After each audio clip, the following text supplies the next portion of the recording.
구약성서 개론 역사서 혹은 전기 예언서에 속하는 여호수아서가 되겠습니다.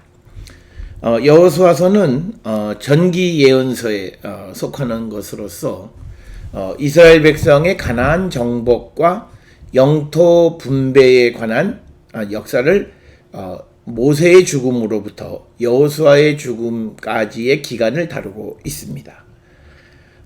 여호수아서가 전기 예언서에 속하게 된 것은 여호수아서에 율법이 전혀 들어있지 않기 때문입니다. 여호수아서는 구약성서 가운데 전쟁에 관한 이야기가 많이 기록된 책일 뿐만 아니라 고대 이스라엘에 관한 지리 정보가 가장 많이 포함되어 있는 책이기도 합니다.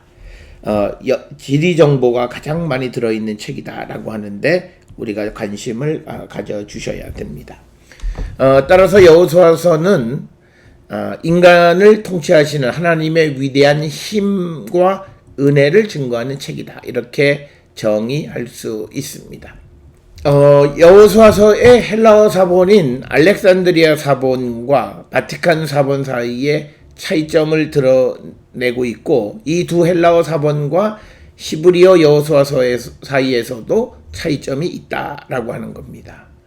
또 라틴어인 벌게이트 즉 번역본 라틴어 번역본 역시도 알렉산드리아 사본, 바티칸 사본 그리고 히브리어 성경과도 차이점을 드러내고 있습니다.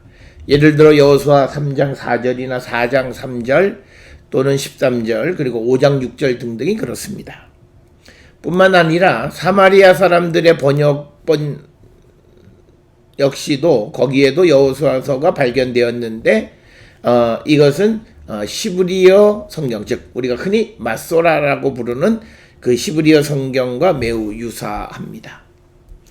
여호수아서라고 불리우게 된 이유는 책의 중심 인물이 눈의 아들 여호수아 즉 여호수아 벤 눈이기 때문입니다. 우리가 그 형식적으로 여호수아는 전부 24장으로 되어 있고 히브리어로 656절로 기록이 되어 있는 그런 책이 되겠습니다. 자, 그러면 여호수아서의 주인공으로 여겨지는 그 여호수아는 누구인가라고 하는 겁니다. 여호수아라고 하는 그 이름, 여호슈아라고 하는 히브리어 이름의 뜻은 여호와가 구원하였다라고 하는 그런 의미를 가지고 있습니다. 원래 이 여호수아의 이름은 호세아였습니다. 호슈아. 그런데 모세가 그의 이름을 여호수아로 바꾸었다라고 하는 것은 민수기 13장 8절, 16절 그리고 신명기 32장 44절 등에 기록이 되어 있습니다. 따라서 여호슈아나 호세아 이 이름의 의미 여호와가 구원하였다라고 하는 의미는 동일하다라고 하는 겁니다. 여호수아의 조상과 족보에 대해서는 눈의 아들 여호수아라는 표현이 전부이고 그의 아버지 눈에 대한 정보는 성경에 등장하지 않고 단지 여호수아 24장 29절 30절에 여호수아가 죽은 후 에브라임 산지 딥나세라에 장사되었다라고 하는 기록을 통해서 여호수아가 에브라임 지파 사람이다라고 하는 사실을 우리가 짐작할 수 있습니다. 구약성서 전체를 통해서 여호수아는 모세의 후계자 그리고 위대한 이스라엘 민족의 지도자 그리고 율법을 수여한 사람으로 기록이 되어 있습니다. 모세의 후계자, 이 후계자가 위대한 민족의 지도자와 율법의 수여자 두 가지 역할을 다 한다라고 하는 거죠. 뿐만 아니라 여호수아 22장에서 24장에서는 그는 모세처럼 응변을 잘하는 사람으로 묘사되어 있습니다. 여호수아서 첫 부분에서 여호수아는 모세의 조력자다 이렇게 1장 1절에 기록이 되어 있습니다. 그러나 여호수아 24장 29절에 여호수아는 여호와의 종, 즉 servant of Adonai, 즉 에벳 아도나이라고 불립니다. 이런 사실을 통해서 볼 때 여호수아는 모세에 상응하는 후계자였다라고 하는 것을 우리가 알 수 있습니다. 자, 이것이 우리가 그 인물 호세아에 대한 전부이고 이제 그 호세아에 대한 여호수아에 대한 기록을 하고 있는 여호수아서의 그 문학적 특징은 무엇이냐라고 하는 겁니다. 우리가 지난번에도 말씀을 드렸듯이 여호수아와 여호수아서 차이에 차이가 있다라고 하는 거죠. 이거는 우리가 흔히 예언자와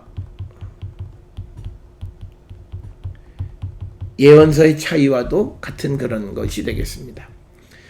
우리가 흔히 여호수아서를 신명기 역사다 이렇게 이야기합니다. 신명기 역사서. 이 말은 성경에 있는 것이 아니라 학자들의 연구 결과에서 신명기서, 여호수아, 사사기, 그 다음에 사무엘상하, 열왕기상하가 같은 신학적 주제에 의해서 기록된 책이다. 그래서 그것을 신명기 역사서다 이렇게 부릅니다. 그래서 신명기 역사서 가운데 하나인 이 여호수아서는 언어나 주제 그리고 형식에 있어서 신명기서의 문학 양식과 매우 신명기가 기록되어 있는 것과 매우 비슷하다. 그래서 여호수아서 역시도 산문과 운문의 형식으로 기록되어 있고 산문 내러티브 가운데 주로 주된 사건은 역사적 사건을 묘사하는 것. 그리고 특히 요단을 건너는 사건과 여리고와 아이를 정복하는 그 이야기는 문학적으로 완벽하게 이야기의 형태를 띠고 있는 그런 책이다. 그래서 여호수아서 가운데에 있는 요단을 건너는 사건, 여리고와 아이를 정복하는 사건, 이런 것들은 문학적으로 아주 완벽한 형태를 가지고 있다. 그러면서 여호수아서에는 산문 가운데 가장 두드러진 형식인 목록, 리스트 형식을 취하고 있다라고 하는 거죠. 그래서 여호수아서 13장 1절부터 21장 43절에는 구약성서의 어느 책보다도 수많은 지명, 인명 이런 목록이 등장한다라고 합니다. 대부분 여호수아서에서의 목록은 지파에 속한 도시 목록이나 경계에 대한 기록 그리고 특정 주제에 속한 도시 목록 이런 것들로 기록이 되어져 있다라고 하는 겁니다. 그래서 리스트가 이 여호수아서의 주된 문학 양식 가운데 하나다. 뿐만 아니라 이스라엘 사람들이 기브온 사람과 조약을 체결하는 것에 관한 것이 24장 1절부터 28절. 그래서 여기에는 조약의 형식도 발견되어진다. 이렇게 말씀드릴 수 있고요. 특별히 이 여호수아서에 기록되어 있는 운문은 여호수아 22장에서 24장에 기록되어 있는 여호수아의 연설이다. 즉 운문이라고 하는 것은 다이렉트 스피치라는 거죠. 직접 화법. 이것은 여호수아의 연설이다라고 하는 겁니다. 모든 책과 마찬가지로 여호수아서도 누가 기록했느냐라고 하는 저작의 문제가 제기되고 탈무드의 전통에 의하면 여호수아서는 여호수아가 기록했다. 여호수아서를 기록하였다라고 이렇게 적고 있습니다. 그러나 여호수아서에 여호수아가 이 책을 기록했다라고 하는 그런 언급은 없습니다. 특별히 여호수아서 24장 26절에 하나님의 가르침을 여호수아가 썼다고 기록하고 있지만 이 구절은 여호수아가 여호수아 전체를 기록했다는 것이 아니라 여호수아 24장의 개약 부분을 기록했다라고 하는 그런 뜻이 되겠습니다. 따라서 여호수아서의 저작에 관한 많은 학자들의 이견이 있다라고 하는 겁니다. 그러나 이제 유대인들의 전통, 그러니까 주로 랍비들이죠. 라시나 데이비드 킴히, 그다음에 게르숑 같은 사람들은 여호수아서는 여호수아 시대에 기록됐다. 단지파가 북쪽으로 이동한 이야기나 갈렙과 온니엘의 정복 이야기 같은 부분은 후세에 첨가됐다라고 이렇게 주장합니다. 그러니까 주로 보수적인 유대인 전통에서는 이 여호수아서는 여호수아 시대에 기록됐다라고 하는 거죠. 그렇지만 아바르바넬이라고 하는 학자, 이 아이삭 아바르바넬 15세기에 활동했던 사람인데 그는 이런 주장에 반대합니다. 왜냐하면 여호수아서 전반에 거쳐 등장하는 오늘날까지라고 하는 것이 사건 발생 시간과 기록 시간 사이에 시간적인 차이, 간극이 있음을 보여주는 것이다. 이렇게 주장을 합니다. 더욱이 아바르바넬은 여호수아 10장 13절에 등장하는 야살의 책은 여호수아서가 후기에 기록되었음을 보여주는 것이다. 이렇게 주장을 합니다. 왜냐하면 야살의 책에는 다윗과 사울과 요나단을 위한 애가가 기록되어 있기 때문에 여호수아 시대보다도 후대에 기록되어졌다. 그래서 아바르바넬은 여호수아서의 저자가 아마도 사무엘이 아닌가 이렇게 주장을 한다라고 하는 설명이 되겠습니다. 그렇지만 이제 벨하우센이라고 하는 학자 뒤에 등장하는 소위 우리가 잘 아는 이 문서설이 등장하면서부터 오경 여호수아서 와 오경에는 그러니까 오경에는 네 가지 문서가 등장한다라고 하는 겁니다. 그래서 고프는 여호수아가 가나안을 정복하는 야훼 문서의 부분을 잊어버렸다고 주장합니다. 반대로 루돌프라고 하는 학자는 여호수아는 처음 12장, 여호수아서 처음 12장은 야훼 문서에 속한다 이렇게 주장을 합니다. 뿐만 아니라 많은 학자들은 여호수아서 13장부터 22장에 대해서 피문서에 속하는 것이다. 이렇게 문서설에 입각해서 설명을 한다. 반면에 알버트 알트나 마틴 노트는 여호수아서의 전반부는 주전 900년경에 편집되었고 두 번째 부분은 또다시 두 가지 지리적 내용으로 나눌 수 있는 사사시대와 요시야 시대다. 그래서 이 사사시대와 요시야 시대에 편집되어졌던 것이 유다 왕국이 멸망하기 직전에 하나의 작품이 되었다라고 하는 겁니다. 그래서 바벨론 포로 시대의 신명기 역사가가 이 개별적인 자료를 서로 결합하여서 역사적인 틀에 맞추어 기록했다. 이렇게 주장을 합니다. 뿐만 아니라 제사장 자료로부터 몇몇 부분도 이 여호수아서에 첨가되었다라고 주장을 합니다. 이와 달리 일부 학자들은 이 여호수아서를 앞에 오경에 포함시켜 창세기에 등장하는 땅에 대한 축복이 여호수아서에서 성취되었다고 설명을 하면서 전통적인 오경이 아니라 헥사투크 즉 육경서를 주장하기도 하는데 대표적인 학자가 폰 라트라고 하는 겁니다. 게르트 폰 라트. 반면에 그 코이프만이라고 하는 그 학자는 이런 그 육경이나 사경 이런 학설에 동의하지 않습니다. 오히려 그는 여호수아서가 오래된 것으로 통일성을 가지고 있다 이렇게 주장을 합니다.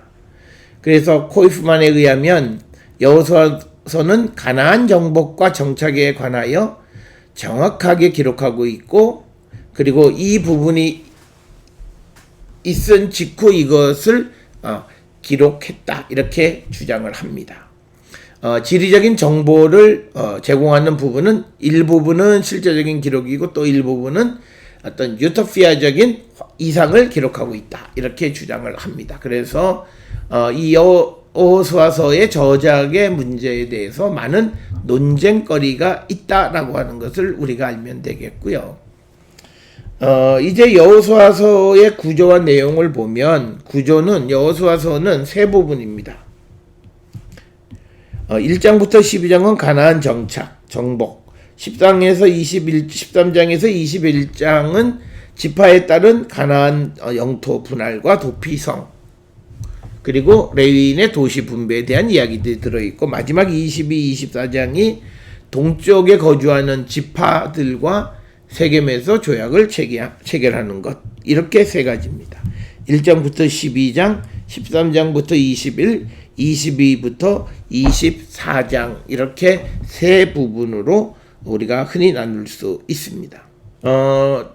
특별히 우리가 잘 알고 있는 이 여호수아서 13장부터 21장의 영토 분배에 관한 그 이야기는 여호수아서를 기록한 사람의 의도가 무엇인지를 우리에게 잘 보여주는 그런 부분이 여호수아서 13장에서 21장 영토 분배에 관한 이야기다라고 하는 겁니다.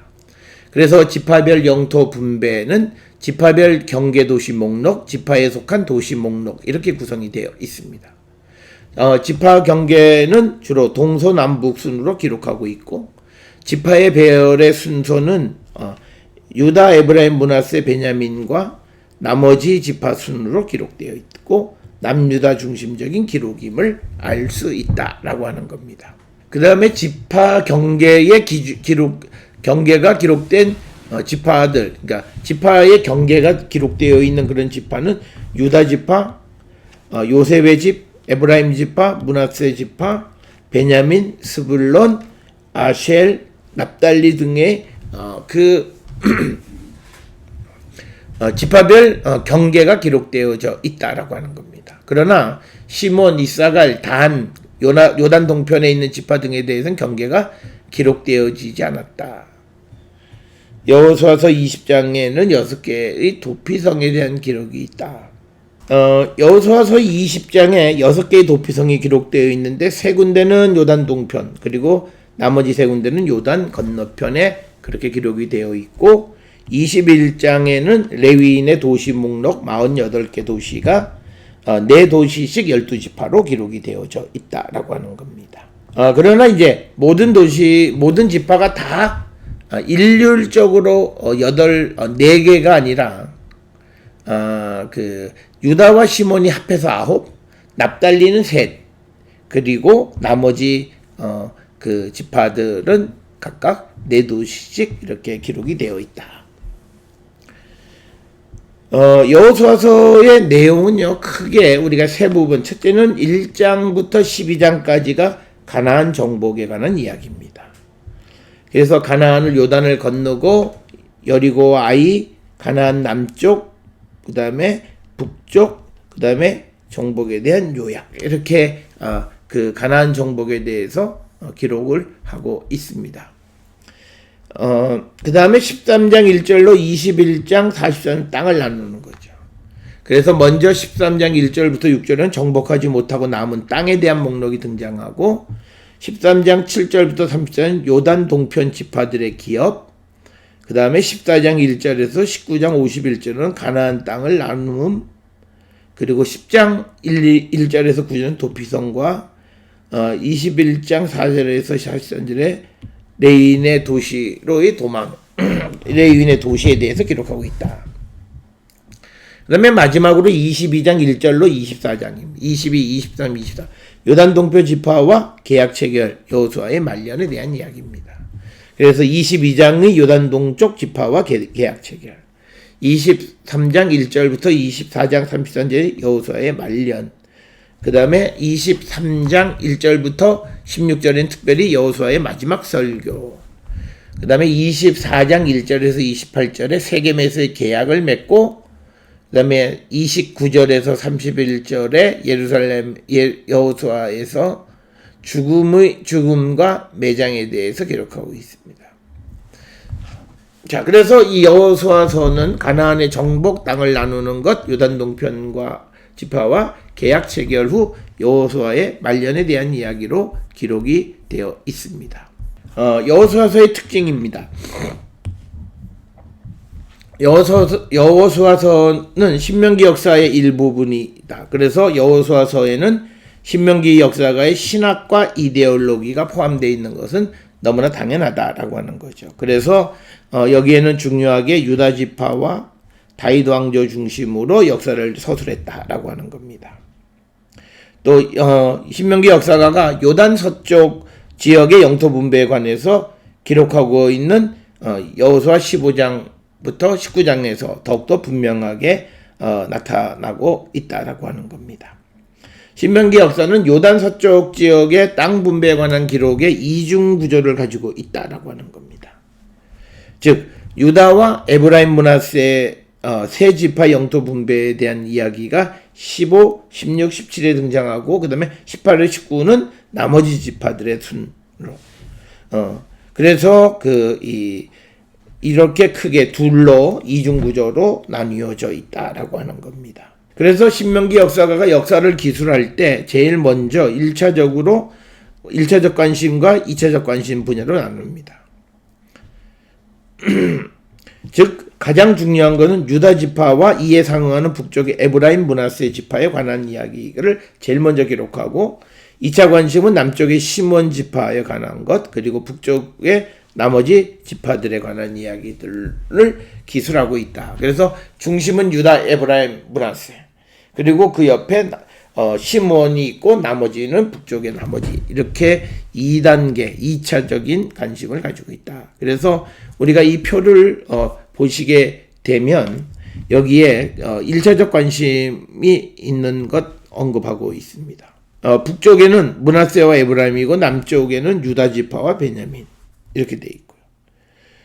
그 다음에 2차적인 관심은 남쪽에서는 시몬 지파, 북쪽에서는 스불론, 이사갈, 아스헬, 납달리, 단 이렇게 나뉘어져 있다라고 하는 겁니다. 자, 우리가 이 여호수아서의 신학적 주제는 뭐냐면 약속과 성취라고 하는 것이 가장 중요합니다. 여호수아는 하나님의 약속이 성취됐다라고 하는 거죠. 즉 하나님이 아브라함에게 한 약속이 이스라엘 후손들에게 어떻게 성취됐는가를 보여준다라고 하는 겁니다. 두 번째는 약속과 성취를 얻은 땅은 하나님이 이스라엘에게 주신 선물임을 강조합니다. 그리고 세 번째에서 여호수아는 결국은 가나안에 들어감으로써 하나님 백성의 안식에 대해서 강조하고 있다. 그래서 애굽의 종살이에서 해방돼 광야를 떠돌다가 가나안 복지에 정착함으로써 비로소 안식을 찾았다라고 하는 겁니다.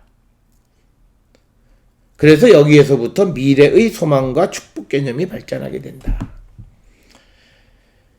신약 속의 여호수아서는 그렇게 많이 언급되지 않습니다. 시브리서 13장 5절에서 여호수아 1장 5절의 내용이 언급되어져 있다라고 하는 겁니다. 그래서 여호수아는 여호수아를 중심으로 가나안 땅에 정착하고 그 땅을 나누는 것에 관한 이야기를 기술하고 있는데 신명기 역사라고 부르는 이유는 신명기와 비슷한 신학적 사상과 표현법을 가지고 있기 때문이다 라고 하는 것이 되겠습니다.